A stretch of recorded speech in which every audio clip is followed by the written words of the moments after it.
qui est pressenti?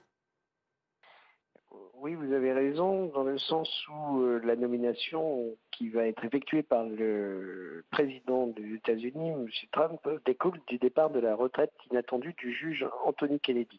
Il y a trois noms qui peuvent être annoncés, trois magistrats semblent tenir la corde.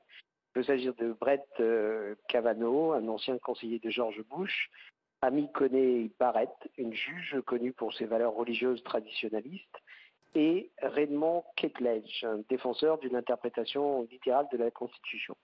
Mais Donald Trump pourrait également créer la surprise en choisissant Thomas Hardiman, un farouche défenseur du droit des ports d'armes directement. Et il faut quand même rappeler que ces nominations doivent obtenir l'autorisation et l'aval du Sénat aux États-Unis. Donc c'est une nomination qui pourrait véritablement renverser les chaînes de valeur aux États-Unis, dans le sens où la Cour suprême n'est pas qu'une autorité, mais c'est un véritable pouvoir et elle a la possibilité de renverser une jurisprudence, ne serait-ce également, on parle très souvent au jour le jour de la possibilité même d'un renversement concernant le droit à l'avortement aux États-Unis. Oui, parce que ce que l'on comprend, c'est que les conservateurs seront largement majoritaires et donc il y aura forcément des conséquences sur la société Oui, tout à américaine. fait.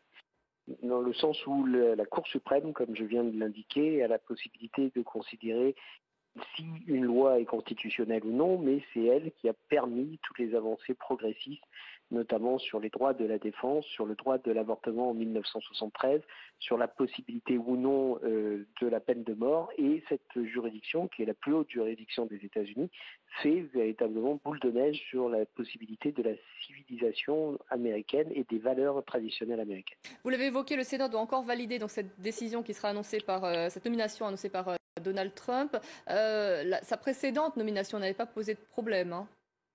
Elle n'avait pas posé de problème dans le sens où la première nomination qu'avait effectuée Donald Trump, c'est-à-dire le magistrat Neil Gorsuch, avait fait l'objet du Sénat et d'une approbation au Sénat.